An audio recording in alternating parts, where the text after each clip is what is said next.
Good morning guys. അപ്പം ഞാൻ പണ്ടൊരു ദാൽ കിച്ചടിയുടെ വീഡിയോ ഇട്ടിട്ടുണ്ടായിരുന്നു.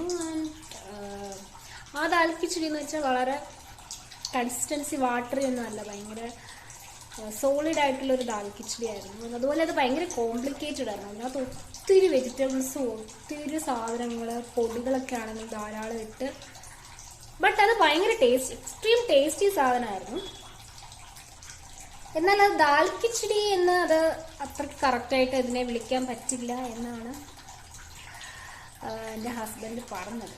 സോ നമുക്കിന്ന് വളരെ സിമ്പിളായിട്ട്, അധികം പൊടികളൊന്നും ഇടാതെ, അധികം പച്ചക്കറിയൊന്നും ഇടാതെ, ഏറ്റവും സിമ്പിളായിട്ട് ദാൽ കിച്ചടി പ്രോപ്പറായിട്ട് നമുക്ക് കുറച്ച് പറ്റുമെങ്കിൽ വാട്ടറി ആയിട്ട്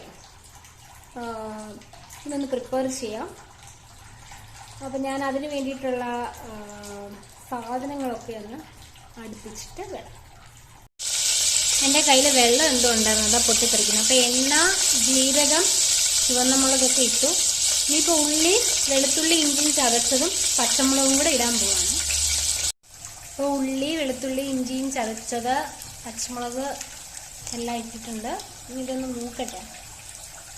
ഇനി തക്കാളി ഇട്ട് കൊടുത്തിട്ടുണ്ട്, അതൊന്ന് വേവട്ടെ. അത് കഴിഞ്ഞിട്ട് പൊടികളിട്ട്, പൊടി എന്ന് വെച്ചാൽ മഞ്ഞപ്പൊടി, മുളക് പൊടിയും കായപ്പൊടി മാത്രം, ഉപ്പും കൂടെ, ഇത്രയും ഞാൻ ഇടുന്നുള്ളൂ. അന്നത്തെ പോലെ കോംപ്ലിക്കേറ്റഡ് ആക്കുന്നില്ല, വളരെ സിമ്പിളായിട്ട് ഉണ്ടാക്കാം. അറ്റ് ദ സെയിം ടൈം 10 മിനിറ്റോളം ഞാൻ കുതിർത്ത് വെച്ച അരി, മറ്റേ ചെറുപയർ പരിപ്പ്, പിന്നെ മസൂർ ദാൽ, കടലപ്പരിപ്പ് എല്ലാം 10 മിനിറ്റ് കുതിർത്ത് വെച്ച ഇതും കൂടെ ഇട്ട് കൊടുക്കും. പിന്നെ മുതിര മുളപ്പിച്ചത്, ഒരു പിടി മുതിര മുളപ്പിച്ചതും കൂടെ ഇടും.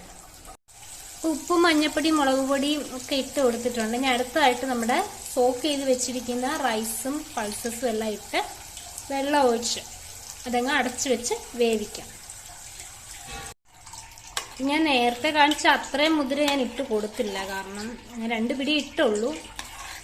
അപ്പം എല്ലാം ഇട്ടു. വെള്ളം നന്നായിട്ട്, കാരണം അന്ന് നമുക്കത് ഡ്രൈ ആയിട്ടിരുന്നതുകൊണ്ട് ഞാൻ വെള്ളം നന്നായിട്ട് കൂടുതൽ ഒഴിച്ചു കൊടുത്തിട്ടുണ്ട്. ഒരു 3 ഇരട്ടി കൂടുതൽ വെള്ളം ഞാൻ ഒഴിച്ചു കൊടുത്തിട്ടുണ്ട്. അപ്പം അത് നോക്കാം എങ്ങനെയുണ്ട് ഇപ്രാവശ്യം. ഇപ്രാവശ്യം നല്ല വെന്ത് കുഴഞ്ഞ ഒരു സാധനമായിട്ടുണ്ട്. അപ്പം ഇതൊരു പെർഫെക്റ്റ് ദാൽ കിച്ചടി ആയി എന്നാണ് എൻ്റെ ഒരു വിശ്വാസം.